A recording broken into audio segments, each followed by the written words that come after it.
সিরাজুল, শাহজাদপুরের রবীন্দ্রনাথের জন্মজয়ন্তী উৎসবে এখন কি কর্মসূচি চলছে এবং রবীন্দ্র বিশ্ববিদ্যালয়ে কি কোনো কর্মসূচি আছে?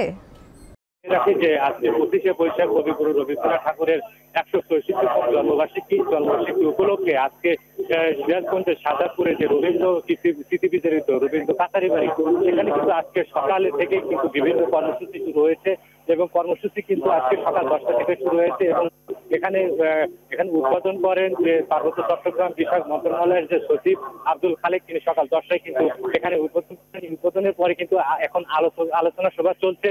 আলোচনা সভার পরে কিন্তু বিভিন্ন নাচ অন্যান্য কর্মসূচি কিন্তু রয়েছে।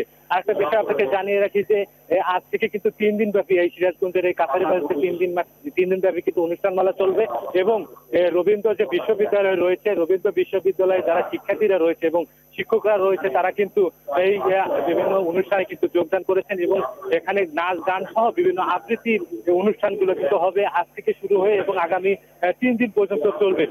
এই কর্মসূচি কিন্তু গত কয়েক বছর যাবত চলে আসছে এবং প্রতিনিয়ত এবছর কিন্তু জাঁকজমকপূর্ণ ভাবে অনুষ্ঠান শুরু হয়েছে। আমি যদি একটু দেখাই, আমার পিছনের দৃশ্যটা যদি একটু দেখাই, এখানে দেখতে পাবেন যে আসলে এই রবি ঠাকুরের যে স্মৃতি বিচরিত রবীন্দ্র কাছারি বাড়ি কিন্তু অনেকটা সুন্দরভাবে সাজানো হয়েছে।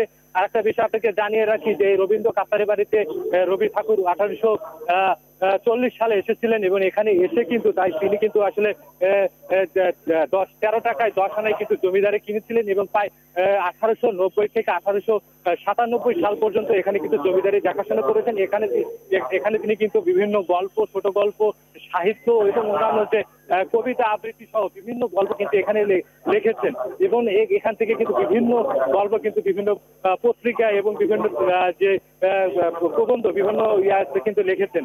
একটা বিষয় জানিয়ে রাখি যে এই অনুষ্ঠানমালা কিন্তু এখন চলছে, কিছুক্ষণ পরে কিন্তু গান এবং অন্যান্য যে নাচ অন্যান্য কিছু কিন্তু শুরু হবে এবং আগামী 3 দিন পর্যন্ত এই কর্মসূচি চলবে এবং এক প্রকার বলা যায় যে সিরাজগঞ্জের শাহজাদপুরে কাছারি বাড়ি এখন কিন্তু উৎসব মুখর পরিবেশ বিরাজ করছে। আর এই ছিল আমার কাছে সিরাজগঞ্জ থেকে কাছারি বাড়ি থেকে রবীন্দ্র উৎসবের সর্বশেষ খবর।